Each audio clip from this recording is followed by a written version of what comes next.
Good afternoon, everyone. My name is Eileen Flaman, and I'm a member of the IWFM Ireland Committee.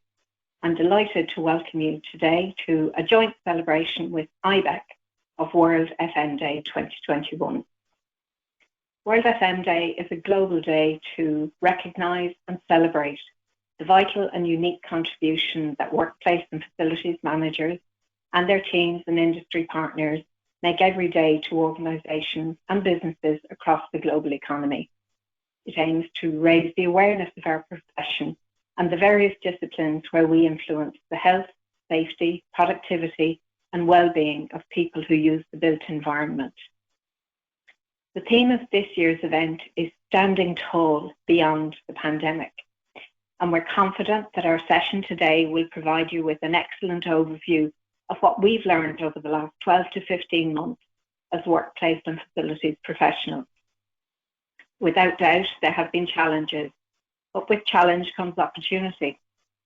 From enabling the mass transition to home working to ensuring healthcare professionals could work in safe, clean environments, maintaining and securing buildings while people were not in there. And now as we look to reopen our business and economies, workplace and facilities practitioners worldwide continue to play a key role in the response to the global crisis. As we look to the future, we can be proud of the crucial contribution our profession is making as we explore new possibilities beyond the pandemic. In terms of the rest of our event today, next up we have a message from Antónista Leo Varadkar. After that, Danny McCoy, who's CEO of IBEC, will share his perspective on the impact of business over the last 12 months. And then my colleague Martin McMahon will share a panel discussion with a number of industry leaders who will give their perspectives on the various challenges they have overcome over the last 12 months. And as we approach 5 to 1, my committee colleague Fionnuala Byrne will take us home. Over to you, Luke, for the video.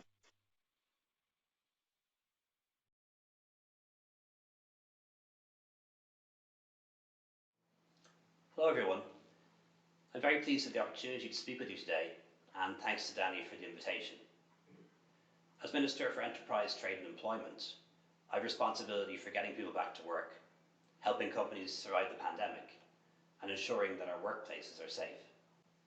On World Facilities Management Day, I want to join with others in recognising the vital work that facilities managers in the wider industry contribute to our economy.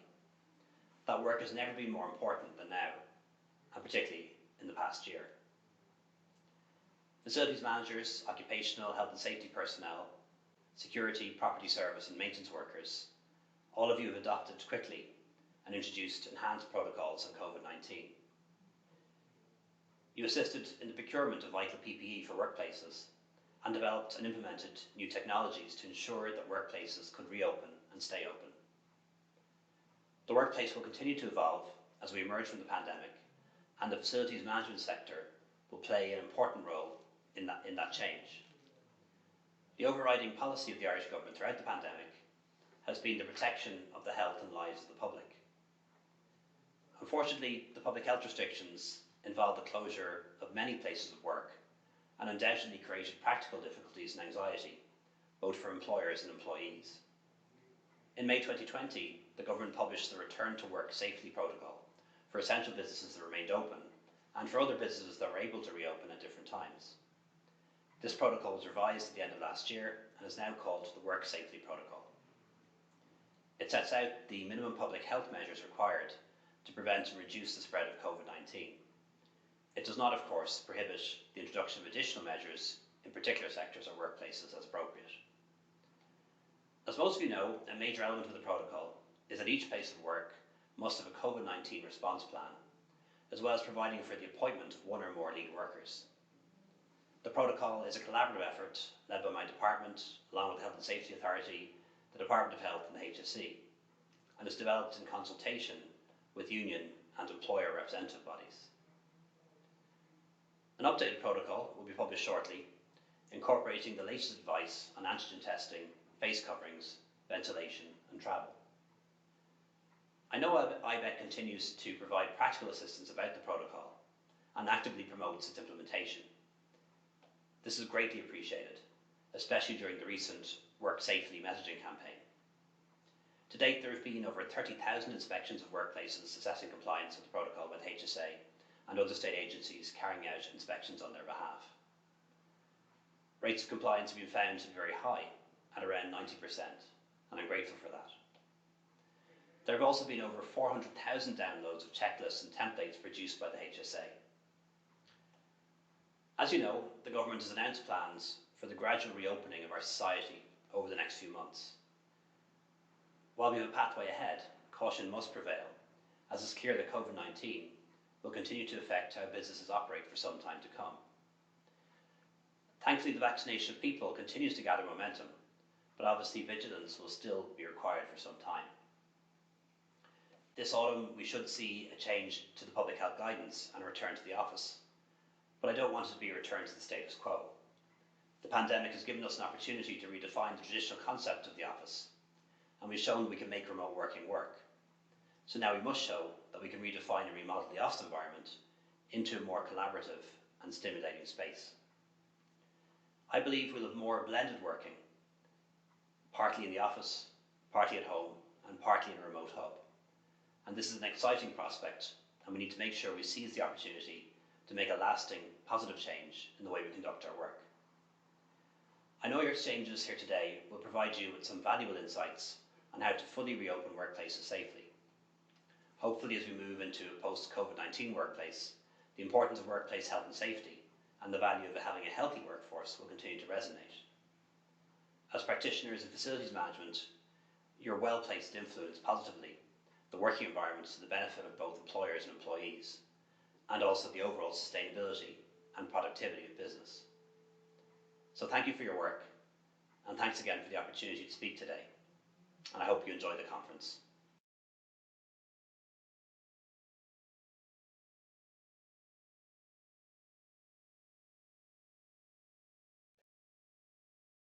Thanks to An Tánaiste. Eileen, thank you as well for the introduction to Fionnuala, to our own colleague Louise. It's a great pleasure for IBEC to be associated with this event today.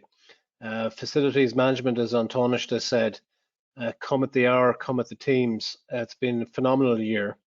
And as An Tánaiste also said, probably more to come. The speed at which our society had to spin very often away from the workplace, not all workplaces, because a lot of facility managers have kept businesses open, particularly in those frontline services, those industries like the pharmaceutical industry, the food, the logistics, distributions.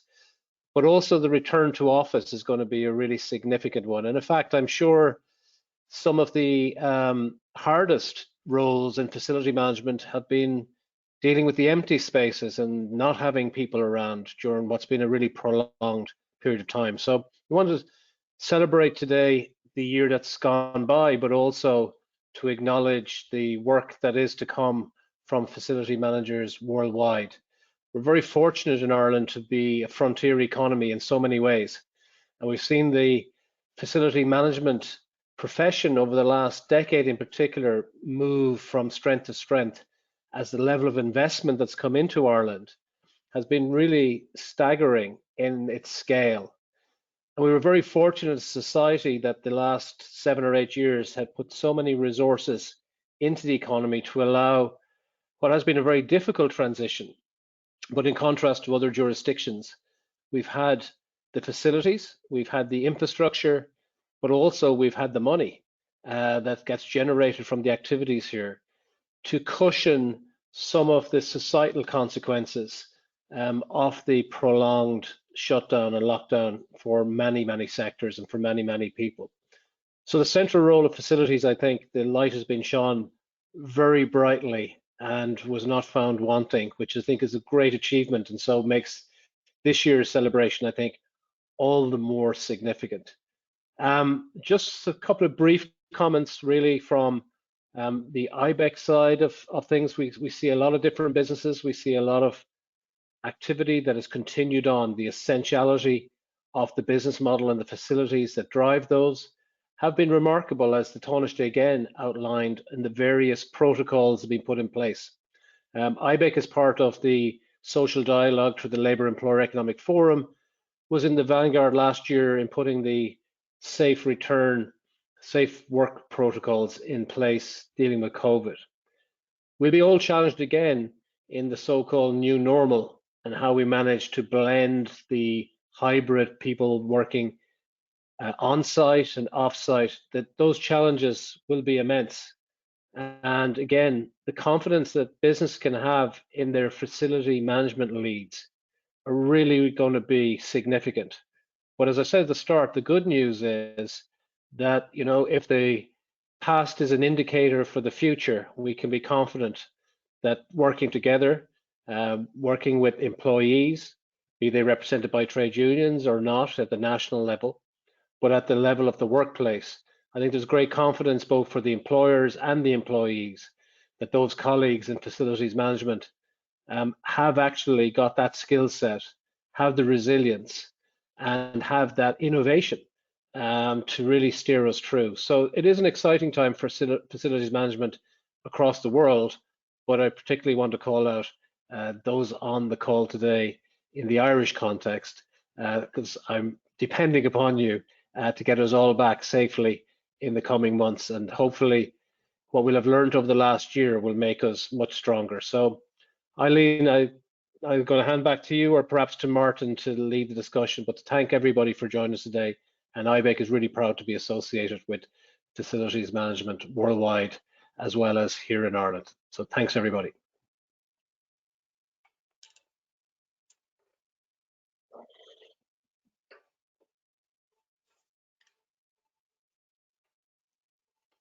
Over to you, Martin.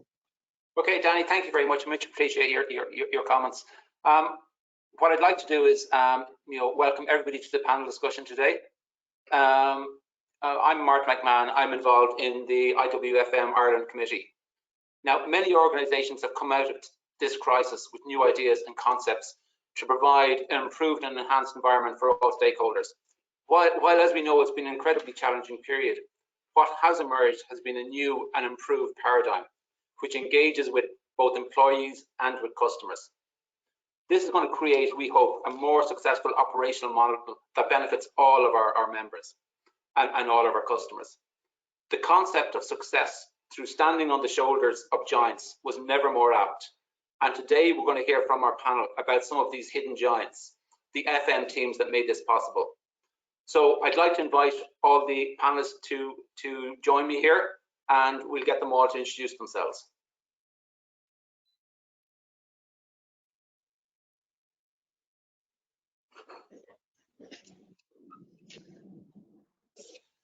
So just in the order, I'd like Vincent, Anya, Stephen, Jim, and Chris just to introduce yourselves very briefly.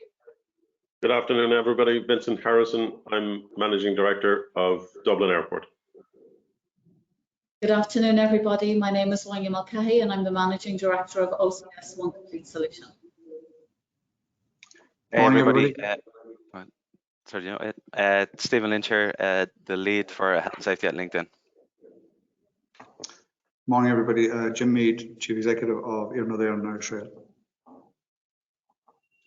Good afternoon, everybody. I'm Chris Kane. I'm the odd one out. I'm calling from London. I'm originally from Kildare, and I've spent my life operating and setting up facilities of all shapes and sizes around the world. Thank you very much, everybody. I'd like to start off with Vincent. Vincent, as you know, hospitality and aviation were the hardest hit sectors. With your experience as Managing Director in Dublin Airport, you've observed massive fall-offs in volume with a 98% reduction last year. How did you and your teams manage to deal with such a dramatic change and keep the operational aspect of the airport going? And can you outline some of the ways your FM teams assisted with the vital activities to keep the airport online? Absolutely. As you've said, Martin, it's been devastating for the industry. The airport and our sister airport in Cork have remained fully operational throughout that entire period, but with dramatically reduced volumes. So devastating impact financially on the business. We released our results a couple of weeks ago. Losses before exceptional items of 187 million. That's an over 300 million swing from a record profit the previous year.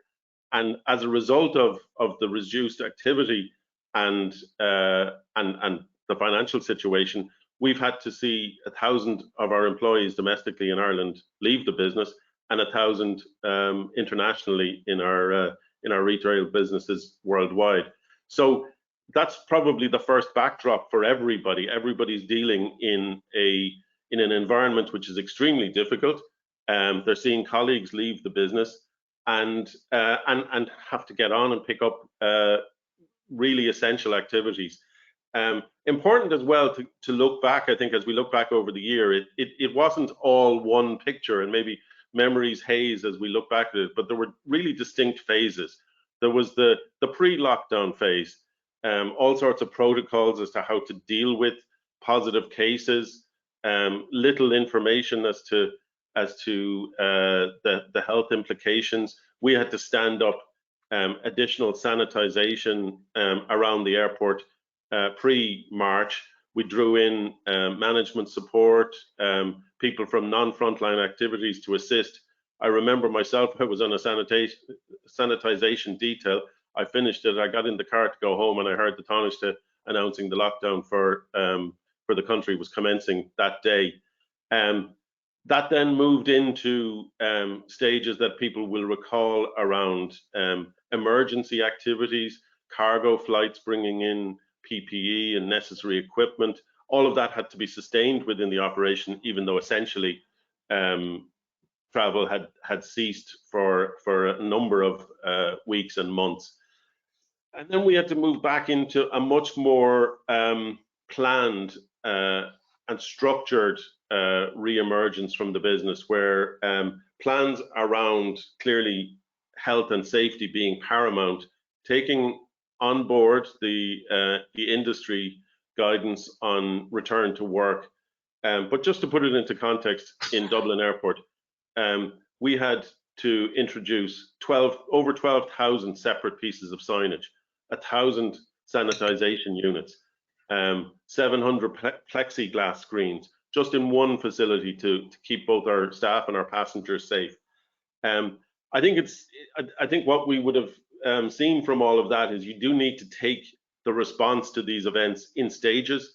You need to be able to deal with what is here in front of you, right here, right now, and also have separate teams working and looking at the longer term plan. For example, last summer when we started to return to business, and ensure that we maintain resilience in those teams that are facing really challenging circumstances in the front line. Vincent, can I just appreciate that? Can I just maybe move to Anya now, because Anya, you're on the other side of this as one of the major service providers, and OCS are providing range of solutions across the whole public, private sector, international and national. You had to, I suppose, pivot incredibly quickly last March. Like, what challenges did your teams have, similar to Vincent, in the early days of the pandemic? Thanks, Martin. I think the first piece I have to acknowledge was the speed of which the realization came to us that we were all facing an enormous challenge, and that it would hit every business regardless of industry. We ourselves had to immediately implement our business continuity plans, which in itself is a very scary call for any company to make. The changing landscape around travel limits, the face coverings, gatherings, social distancing, working from home, they've all had an impact, and especially so in the early days when this was all new territory. For those in the FM industry in particular, we encountered some very unusual circumstances. So, for instance, being the only people in an otherwise totally empty facility and having the responsibility of keeping those businesses ready to open at a moment's notice, and then not really knowing when normality would return. You then had the fear of going to work while everybody else was cocooning at home. Then the additional worry of heading home that evening, wondering if you were putting your family or friends at risk, and they all played their part. Can I just sorry, Anya, you just said that, like, putting people at risk and the health and safety issue is a huge aspect of the industry. So, Stephen, you head up the whole health and safety issue in LinkedIn. You obviously, the importance of health and safety was a huge focal point for you guys, whether they're working from home or working in the workplace. How did you manage to incorporate those changes and implement those protocols? Well, Martin, what we did was we got a global task force together that consisted of multiple elements of our overall workplace team. So, our design and build teams, research and development, design, FM support functions, and we pulled together a baseline framework that was underpinned by local governance. So as the Taoiseach touched on, we used the baseline governance to help us establish ourselves in our facilities. And then we use the task force then to enhance that, to ensure that our number one priority, which is, keeping our employees safe, was met. So one of the biggest struggles we had with that was in the early days was, Twitter and Facebook and all these other mediums spreading not really fact-checked information about how it spread, and maybe, installed some element of fear within our employees. So to back that up, we also, we referenced the ECDC a lot, the CDC and the WHO, to really back up what we were doing on our end. But again, as Vincent and Anya touched on, the speed in which it started at, it moved to, and it's continued to move at. We're revisiting as a task force literally bi-weekly at this stage, just so that we can keep up with all these changes and different elements that are at play. I suppose, as we said, transport was a huge issue, particularly for Dublin Airport. But similarly, Jim, for you in Irish Rail, you must have seen a huge significant fall off in transportation of passengers last year. How has that impacted on your ability to continue operations? Absolutely, Martin. Obviously, we came off probably our best year ever in 2019 with 50.1 million passenger journeys. And in the space of a couple of weeks, we dropped to carrying about 6% of what we had been carrying the previous year. So that was a key issue for us. But a very early decision was made by the Department of Transport with all public transport operators to maintain public transport for essential travel and for essential workers. So very early on, I think we kind of figured what was coming. We put a COVID team in place probably mid-February as they started to evolve. So we pulled a couple of key people out of their day jobs, key operators, and put a COVID team together to build a business continuity plan.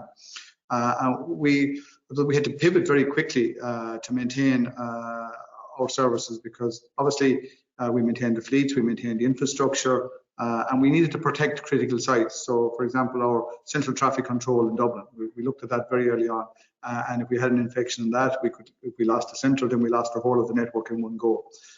So we started with bubbles very early on, with splitting shifts, with putting controls in place to ensure we could maintain the business continuity. And we were learning as we would go, as every other industry was. We weren't 100% sure what was coming at us. We weren't sure, people were worried. But the staff response, and I mean, as we talk about facilities management staff, in my world, that's all my staff, because we maintain all the infrastructure across the rail network. We maintain our fleets, we maintain our stations, we interact with the public on the front line, and that's probably only about 30-35% of our staff that have direct impact with the public. All the rest of it are behind the scenes facility, in the full sense of the word of facilities management in all areas. So we were looking at, they were worried, but I have to acknowledge the input they put, and I'm delighted to be part of today to acknowledge those staff, because the staff response was excellent. They were worried, but they came to it with a can-do attitude. How do we protect ourselves? How do we protect our families? How do we protect our colleagues and still deliver the services? And that was something we managed to do. Because we had a team in place very, very early, we led with the PPE for the whole of public transport. Even though we procured all the PPE for Dublin Bus, Bus Air, and Lewis, Go Ahead, Local Link, NTA, etc., because we had that put in place early on, and they all just piggybacked on our procurement process. So we were able to get PPE on site very early. Perfect, Jim. Thank you very much. We've heard three or four people here speaking: Anya, Vincent, Stephen, and Jim, who have shown kind of what's been happening, on the ground. But Chris, you wrote a book before called "Where's My Office? Reimagining the Workspace," and part of that was the creation of a model of what the organisations look like. That paradigm, as I referred to earlier, has probably changed quite a lot over the last 14, 15 months. you seen a need to reevaluate, that model within your research? Well, a lot of it has to do with the fact that we in the facility management world operate as a silo within a much larger system of real estate design, construction, and you look at a lot of our customers. Facilities management has not been well understood by the outside business world, and I think, ladies and gentlemen, that facilities management has now really come into the fore, is now truly recognized as a critical service. And the Smart Value Framework is about, it's a tool to enable the C-suite, the boards of businesses, to understand how value works within a business in the context of the built environment, and to see how everything links together. Leonardo da Vinci said once that everything links to everything else. And at long last, we now see what many people regard as the invisible service, facilities management, coming to the fore. Because if you look at it, it's not just about cleaning or security. References being made by earlier speakers around health and safety, about risk. And you look at the bigger picture out there now, it's certainly getting people back to work, but it's also about figuring out what the new nature of work is all going to look like, because we won't be going back to normal, that's for sure. Big changes have happened over the last 14 months. Organizations will change. The economic carnage associated with the pandemic has really yet to hit, whether that's in Ireland, in Britain, in North America. Everybody is the same. In my discussions over the last 3 or 4 months, particularly in the Far East and in North America, something is happening. Our American cousins are losing or falling out of love with their long-held affair of commuting. Many of them are realizing that a 1 to 2 hour one-way average commute is no longer the case. In Asia Pacific, we're seeing that people are reacting, having returned to the office, negatively with having to wear masks all the time. So there's a lots of conflicting points of view, but facilities management remains right at the center of this. It is no longer a hidden function, the poor relation, the Cinderella, whatever. I see big opportunities for our industry to step up and be counted. It's interesting what you say there, Chris, and you talked about opportunities. So part of that is kind of the opportunities and lessons we have for going to the future. So like if I go back to you mentioned new visions for the future, and Jim, some of the things you talked about in terms of how your business had to change. So we've had to change our work practices, but as we come out of the COVID pandemic, have you identified work practices that you and the Irish Rail will maintain and incorporate into your day-to-day activities? Absolutely, Mark. I think you're right. The future will be different. That's for sure. But the work practice learnings, I suppose, will be with us for quite some time. The protection of key pieces of infrastructure, as I mentioned earlier, is paramount, right, to maintaining services. The likes of our central traffic control, because as I said, if we had lost that, we lose the whole network right across the country. So that was key for us as to how we maintain those in the future, how we operate shifts, how people come to go to work, the disciplines of signing themselves into work, the disciplines of even the simple disciplines around whether people have traditionally had a cold or a sniffle that have come to work. So we put protocols around that. I suppose a second key learning for the future is, and it's been referenced already, there'll be a different demographic to how people travel in the future. But one thing I think we'll be pretty confident about is the demand will return. It'll return in a different way. It'll return, morning and evening peak will be different. People will work some days in the office, some days from home. But what that does actually for us, it has given us the opportunity to create capacity ahead of demand for the first time ever in the history of public transport. And it also allows us to advance the climate agenda. So, and if you look at things like the DART Plus program for the Greater Dublin area, that's going to triple the electrification of the Dublin area and double the capacity. That allows more people to travel with more personal space. And that of itself, I think, is a major opportunity post-COVID. And then we're looking at new fleets. We'll soon be placing an order for new fleets, greenest, largest ever order of public transport in the history of the state. So I think all of these issues will also create the need for more customer-facing staff. So there will be opportunities to grow our facilities management teams. Can you hold on to that, because there's something there on the sustainability. I want to come back to you in a minute. But when Chris mentioned economic carnage a minute ago, I immediately thought of you, Vincent, that you're facing what we call major challenges. So what have you learned from the pandemic? And is there processes that you feel that you've adopted that will benefit all of us in the facilities industry? Yeah, well, we always look at our business from the passenger perspective, the customer perspective. So I think we're certainly conscious that when passengers return in numbers, they will have different expectations, and we need to preempt those, and we need to be flexible to adapt to them. I think some of them are very obvious in terms of the much greater adoption of technology across every sector, every age group. Contactless provision of services is critical. And of course, that really cuts across the FM spectrum, whether it's access, whether it's keying into check-in desks, or any of those activities, transforming them into something where essentially you will only ever have to touch something that you choose to touch, like a piece of food, and you won't need to touch anything if you don't have to, right across the journey. Those are areas that we're working with our partners, like the state services, our FM partners, and our airline customers to develop. So we'll be trialing a lot of things like pre-ordering, delivery, digital ordering. People are now accustomed more to planning, as they've had to do in the current environment, pre-booking things to ensure that they're there. These are things that would not necessarily have been visible in an airport environment.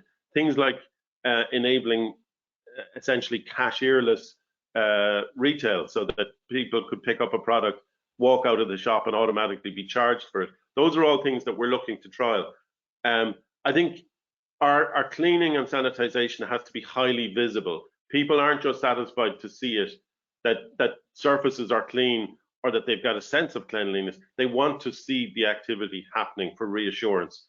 And I think one of the other elements that we found really helpful and transformative, that Tánaiste mentioned it in his speech, the lead worker representative.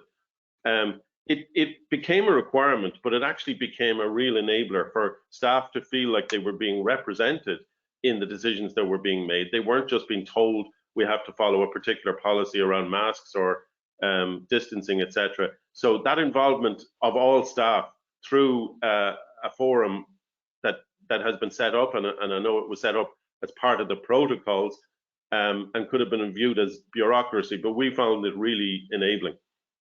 That's really interesting. So you're talking a little bit about, you talked a lot about the customer experience, and then kind of segued into the staff. Now, a question has come in from one of our viewers, our participants here, and this kind of takes into area, what happens with your staff when they're spending a lot of time at home, and how do we assess their well-being?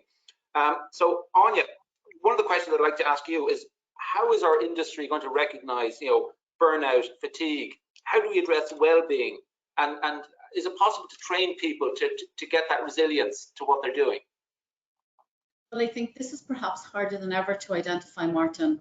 With so many people working from home, it can be difficult to spot if someone is tired, stressed, or if they're in trouble. You couple that with the lack of those personal moments that we would previously have had simply by asking someone, are you okay, or how was their weekend? It has certainly added to our industry's hot button issues. We acknowledge that many people working from home, seem to also be working beyond the operational hours due to the lack of separation between home time and work time. I'm fully aware of the totally fed up with COVID syndrome. I know it's not formally classified, but certainly it is a factor now in people's daily lives. So we do need to proactively approach these challenges. We're heavily promoting well-being and investing more in in well-being initiatives. Things like online yoga, meditation courses, coupled with access to employee assistance programs, they're certainly translating into recognizable benefits. People need to know that they have access to free and independent help, whether it's regarding mental health issues or financial worries. And as employers, it is our duty to support our colleagues in any way that we can. We also need to respect people's switching off time. When their day is done, they have the right to switch off and go home. And as the Taoiseach has recently signed a new code of practice drawn up by the Workplace Relations Commission, we're giving all employees the right to disconnect from work. We all know our industry has to acknowledge the way we work is changing, and the pressures of our working realities of today are completely different to what's happened in the past. And sometimes a little recognition of a job well done and a simple thank you can make all the difference to someone's day. Not everybody in our industry is built of steel, and we are a 24/7, 365 environment, and we do need to respect people's boundaries and make sure that everybody feels included and valued. Okay, that's brilliant. We've also had a question come in, which I'm going to ask Chris. This is the easy question. Someone's asked, what is the challenge and opportunity for the workplace over the next 2 years? That's a simple one. I think the biggest challenge for our industry is that we're going to have to move away from a one-size-fits-all mindset. Choice is now the new paradigm. Everybody will be demanding choices, whether that's business leaders to employees. So how do you deliver a coherent facilities strategy, in the light of such? And coupled with all of that, as Anne was talking about, there's the whole people side of this, the risk and resilience, not only to organizations, but to people who are on the front line, who are worn out. And I'm certainly, as an Irishman, very proud to see that Ireland actually has a coherent approach to all of these challenges with Ireland's remote working strategy. I don't think there's an equivalent anywhere else in the world where the people bit, the right to switch off, the broadband bit, and the remote working hubs bit has all been joined together in a white paper. So whilst it's challenging, particularly, given that for many people in this call, it's all about the contract, the service specification, the outputs, whatever, which has all been, I describe it as 20th century homogenized thinking. We're now moving into a very different ball game where everything is going to be a patchwork quilt, and that's going to be challenging. But on the other side, the opportunities, as I tried to put in that smart value framework, if we get this right, we can deliver enterprise value in the millions and social value in the billions. As Jim was saying, the changing work patterns gives transport infrastructure planning a huge opportunity, the likes of which it's never had before. Monday to Friday, 9 to 5, with your peak rush hours of times of whatever, 8 to 9 o'clock, whatever, they're going out the window. And it'll mean that infrastructure planning can be completely different. It'll have huge impacts on the city and the towns and villages of Ireland. But most importantly, the worker will become much more fluid. And that worker, mainly offices in this case, type work, they'll need support. And that's the big opportunity for facilities management, to provide that support, not only in the mothership office, but wherever that worker chooses to work. Okay. You talked about this patchwork quilt and various strands. Stephen, you've worked in the FM industry for a number of years, and primarily with your experience in occupational health and safety within a technical organization. Do you see maybe as two separate strands a convergence between what we see maybe as pure facilities and pure OHS? Do you see a convergence of that into a single stream? Yeah, we're already starting to see that from our own experience. I think what we're starting to see, using what the Taoiseach said about the lead worker piece, we took that as our Irish framework and actually decided to roll that out as a global standard, and we adopted that as an ambassador role. And that role was fulfilled by our workplace teams all over the world. They needed to be upskilled in certain elements of COVID prevention. They needed a basic understanding of cleaning schedules and audits and inspections. So already we're starting to see that that marry up and the collaboration. And as an organisation, we're looking to extend that past COVID to help us deal with the flexible working. We already had a flexible enough workforce, but now with flex working and the unknowns with that, people will use the office as a tool. they'll also, you know, use their home and the hubs and stuff like that. So I think we will have more of a role to play as a combined team to support the employee wherever, you know, whatever tool they decide to use on a given day, week or month. So I definitely see that partnership evolve. And I also think technology is going to be a massive part. It's something we're actively looking at from an emergency response perspective within the office, because again, flexibility, the offer, you know, the fluidity of situations and people maybe coming in and out. We don't have, you know, basic things like fire wardens and fire marshals like we used to have previously. So we have to back that up, and we're going to explore how technology might support us down the line. Again, close collaboration with the FM teams and design and build partners. So yeah, definitely see it growing there. Okay. One of the things that we're seeing, certain challenges coming up, and this is a question that's come in from one of the participants here. I'm going to put this one to Vincent. I know the airport has done a lot of really interesting development recently, particularly like with Dublin Airport Central, which are kind of like, you know, world-class standards developments now. But the future for occupying real estate, with more and more people working from home or working remotely, how do you see us managing that change in the workspace? And do you think this is going to affect on support industries and you know, real estate in the area? I think the first thing we've got to say is nobody really knows for sure how this is going to play out over the next number of years. Even in the last few days, we're reading about significantly different levels of price inflation for housing and rent outside Dublin than in Dublin. But I think there's probably two key facts that I would believe anyway. One, remote working is here to stay, but secondly, the office is key as well. And I think you're going to see this flexible approach where, and clearly talking about FM, many people have no choice. Frontline workers that are site specific need to be there and need to be accommodated. But those who have a choice, I think, will exercise it in a flexible way across the week, across the year. The office is key and will be much more so for collaborative working. So I think the design and setup is going to be much more about collaboration than independent offices. It's where the teamwork, the project work, the thinking together needs to happen, because that's been very lacking in a Zoom world. But yet people will, as Chris has said, avail of the opportunity to cut down on their commute times. We were already seeing that, I think, before COVID, in terms of public transport in big cities like London. The peak hours were changing. They were accommodating different work patterns that were evolving in any event. So I think the flip side of perhaps of less people in offices is they need more space, and offices need to be more attractive and inviting. So things like hospitality, relaxation, gym, ability to cycle to work, all of those things that are capable of being built into new developments like Dublin Airport Central, that will be challenging to retrofit into other businesses or other older premises.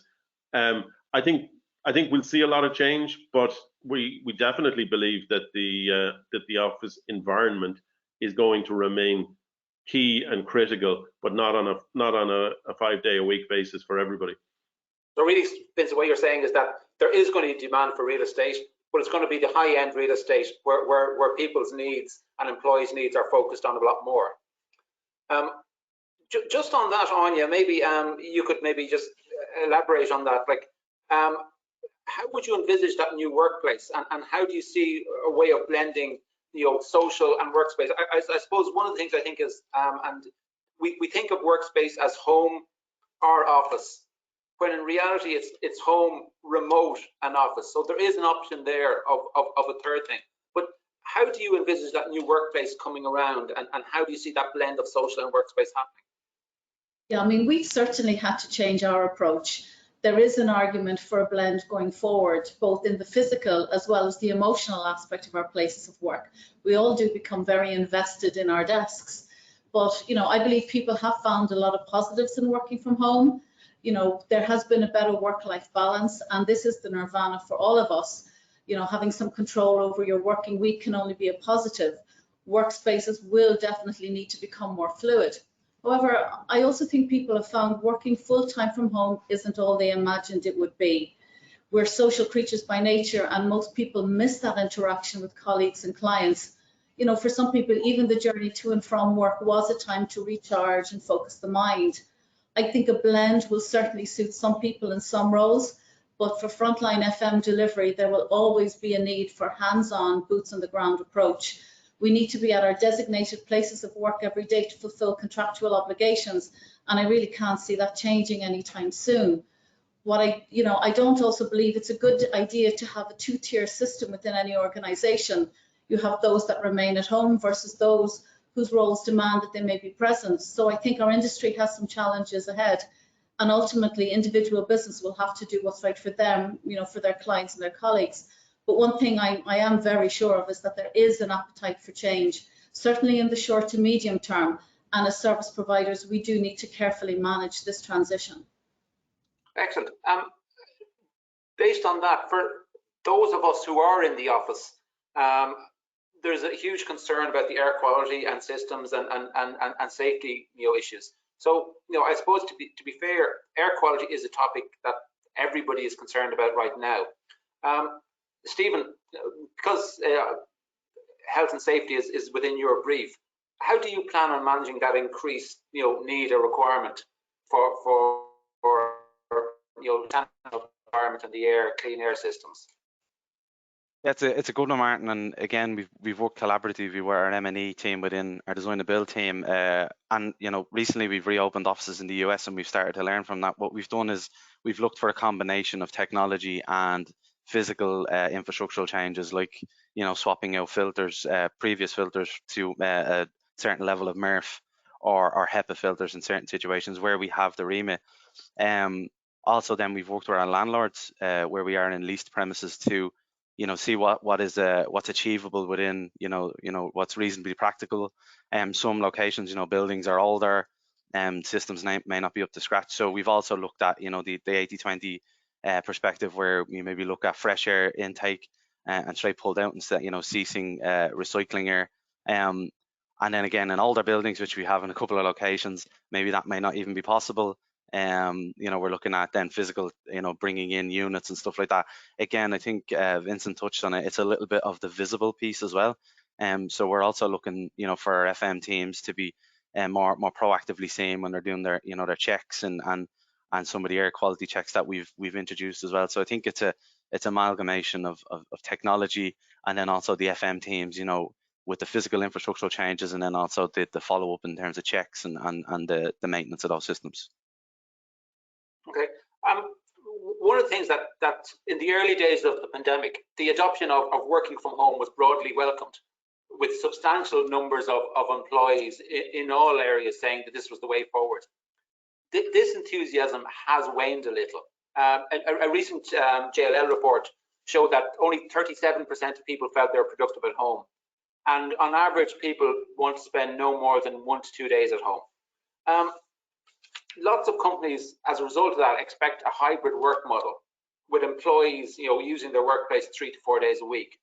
Chris, maybe I could throw this one to you. How do you spread that over the entire week, rather than actually having, I have an empty one Monday and Friday, it's empty in the office. Tuesday, Wednesday, and Thursday, it's very busy, because that doesn't really meet the requirements either. It's a big nightmare, isn't it? Because you look at where we've all come from in our careers of thinking about these buildings we support as X 100,000 square feet or Y thousand square feet in this city, this location. And what we're seeing is a massive shift in work patterns, in personal preferences, and we're going to see a shift in business desire as well, because this idea of consolidating people across the working week, Monday to Friday, I think we're going to see to be challenged as well. And that's the opportunity for facilities management, is to recognize this now and be part of the agenda that shapes it. Because as Anya was saying, a lot of people in the facilities management world have no option, but the people who we support, you take the Irish workforce, it's 2.5 million people, of which 1 million of those work in offices. So for that substantial group of people, all of them now have a choice. And it's not go to Dublin or stay at home and work.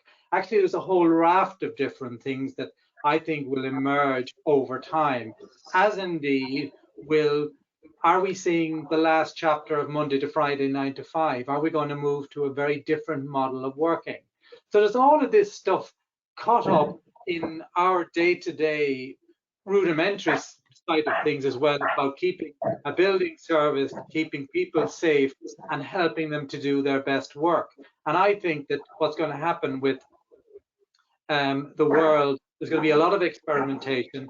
I think, as Vincent was saying, nobody knows for sure what's going to happen.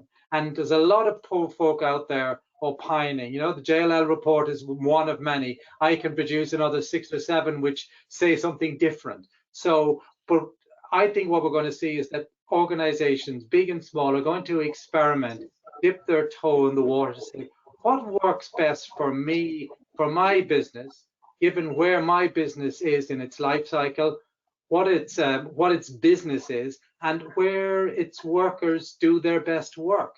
Now, as I said before, I mean, we're all coming out of a 20th century where everything was standardized, it was unified, it was codified, you know, and it had to be for Stephen's area, because, you know, I mean, we've been paying lip service to occupational health and safety for too many years, as we have been for sustainability, while I'm talking about that as well. So all of this stuff needs to be taken in the round, and it's not simply managing the Friday empty building syndrome. We've had that for 2-3 decades. What we need to be thinking about now is how we provide a different level of service to cope for people who want to work in a blended way. Okay, and an interesting point you've made there was, you know, there's literally 35 to 40% of the employment cohort in Ireland are based in offices, so roughly 1 million out of 2.5 million. So which means that there's another 1.5 million who are working, you know, in other ways, whether it's in factories, whether it's in airports, whether it's in Irish Rail. So, you know, these other companies, in order to, you know, have a different challenge, so that we don't get a kind of a 2-tier strategy of people, or, well, that's an employee who's allowed to stay at home and have flexibility, and that's an employee who isn't allowed to have flexibility. And that's a tricky one. Jim, can I ask you, as an important point, and you brought up earlier the whole area of sustainability, and transport is a huge part of the government's, you know, policies on how do we manage our sustainability goals. As people start to come back gradually to the workplace and commute more regularly, how are you planning to meet those demands? And do you see different habits emerging? Instead of, as I said, as Chris says, instead of being Monday, Tuesday, Wednesday, or 9 to 5, do you see different variations or planning on the transport infrastructure? Yes, Martin, certainly I would totally agree with Chris's comments. The demand patterns of the future will certainly be different. We will not have the traditional AM peak that was referred to earlier. But I do believe people will want to travel. I think working from home will become a part of it, and there will be a blended approach to how we do our routine jobs. But people do need that social interaction, I think that Anya referred to earlier, and people will revert in some way. So it will be a different travel pattern. It will be more spread. I also think that the demand will return very quickly.